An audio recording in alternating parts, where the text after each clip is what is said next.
The heroes, the saviors, the victims. Think about it. Now in 2001 and right into 2002, the federal government claims national security and refuses to release 12-plus surveillance camera tapes. What are they hiding? And the feds never tried to use it in court. I mean, if they had McVeigh pulling up alone and bombing the building and it was just a truck bomb, why not use the actual surveillance camera tapes to do it? But they didn't do that. You have to ask yourselves why. What's on that tape? Well, after you've seen all this evidence, it's clear. Federal involvement. Ratcheting up the police state right here in America. Danny Coulson, the FBI's top counterterrorism agent, checked into an Oklahoma City hotel nearly 9 hours before a truck bomb nearly leveled the Alfred P. Murrow Federal Building. The Embassy Suites Hotel receipt of Danny Coulson, the director of the FBI's Terrorist Task Force and founding commander of the Bureau's hostage rescue team, was dated April 19, 1995, with a check-in time of 0:20. That's military time for 12:20 a.m. Almost 9 hours before the blast, Chief Agent Coulson lied to the American people. He told a Time magazine reporter in 1999 the harrowing tale of how he sped at over 100 miles an hour from his home in Dallas, trying to get there after the bombing to save people and conduct an investigation.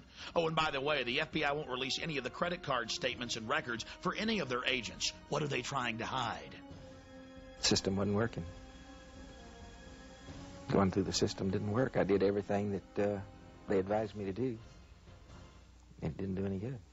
Hoppy Heidelberg was an upstanding member of the community with no criminal record. He'd been a grand juror for years. But when he started asking questions about the Middle Eastern connection and FBI prior knowledge and BATF involvement, the FBI actually came to his house brandishing firearms and told him to shut his mouth if he knew what was good for him. When he refused to be part of the cover-up and demanded that he be able to call witnesses as his right as a grand juror, the judge kicked him off the case. Just one more piece of this massive cover-up. The news channel has learned of another strange development. Apparently, before the bombing, Governor Frank Keating's brother, Mark, had been working on a novel about a terrorist bombing in Oklahoma City. Stranger still, one of the characters in the novel was named Thomas McVeigh.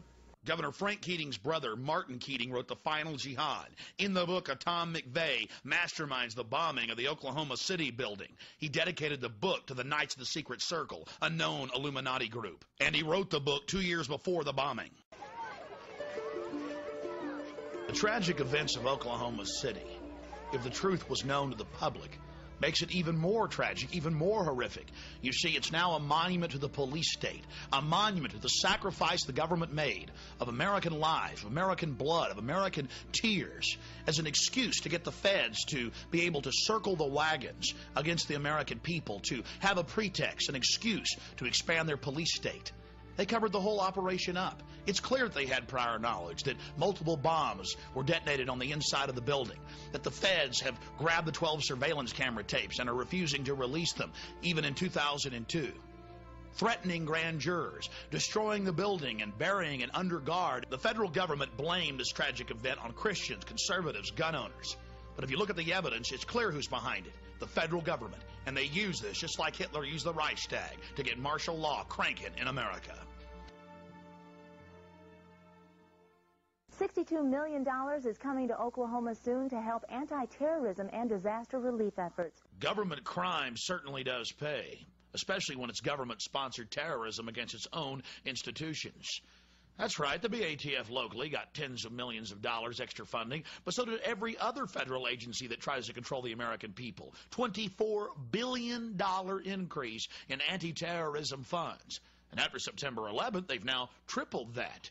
And, of course, the BATF ensured that the building was completely demolished, so there couldn't be any evidence of their heinous acts. And that's right, ladies and gentlemen, they actually buried the building under guard at a private landfill with Wackenhut guards protecting it. From A to Z, federal fingerprints all over it and doing everything they can to suppress the truth. For Bill Clinton, the servant of the New World Order, whose approval rating exploded after the attack, and his attack dog, the butcher of Waco, Reno. She was very happy to blame it on Christians and conservatives and gun owners. It was her excuse to expand federal control over local police and to merge the military with the police in new giant anti-terrorism training camps where the military and the police prepare for mass gun confiscation and extermination of the American people. Evidence of that's coming up later. Oh my God!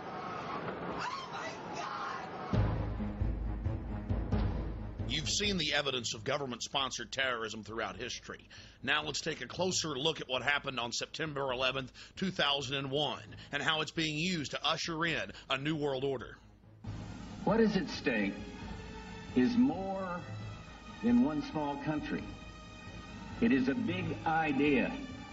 A new world order where diverse nations are drawn together in common cause to achieve the universal aspirations of mankind: peace and security, freedom, and the rule of law. Out of these troubled times, our fifth objective, a new world order, can emerge. Now we can see a new world coming into view. A world in which there is the very real prospect of a new world order. The Council on Foreign Relations, known as the CFR, an organization publicly sworn to destroy American national sovereignty and usher in a tyrannical world police state, could not contain their glee on September 12th, the day after the tragic attack. They announced their new world order. There is a chance for the President of the United States to use this disaster to carry out what his father, a phrase his father used, I think, only once, and hasn't been used since, and that is a new world order. There it is, the CFR actually admitting that this crisis was helping them to bring in a new world order, global government. And how would they get that job done? You see, for decades, going back to Jimmy Carter and Brzezinski, the national security advisor, they had been breeding, creating these terrorist organizations, funding them and training them to attack America.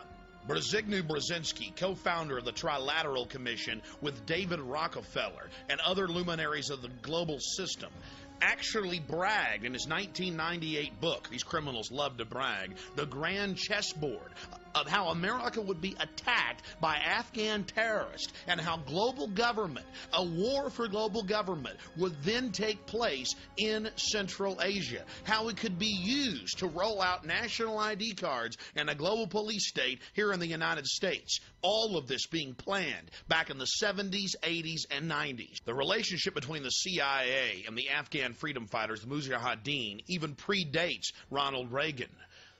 The bonds that were forged there with the Central Intelligence Agency led to the creation of their super asset, Osama bin Laden, the rich Saudi Arabian sheik whose family to this day builds all U.S. military bases in the Middle East, North Africa, and in Central Asia. It's on the record that bin Laden's a CIA asset, and every time an American president needs a distraction overseas, a ship or an embassy gets blown up. On October 12, 1998, the USS Cole, while docked at the port of Aden in Yemen, was attacked. 17 Americans were killed, 39 wounded. Sacrificed yet again on the altar of globalism. Just like clockwork, every time Bill Clinton was in trouble, an embassy, a ship, a barracks was blown up. Just like Oklahoma City, the CIA asset bin Laden was delivering time and time again, and Bill Clinton was there protecting him, refusing to allow foreign countries like Sudan, even Iraq, and Afghanistan to give them the files of where al-Qaeda was in the world, and yes, where they were active even in the continental United States. Sudan even offered to arrest bin Laden 3 separate times. Bill Clinton answered by bombing with state-of-the-art cruise missiles their only pharmaceutical plant.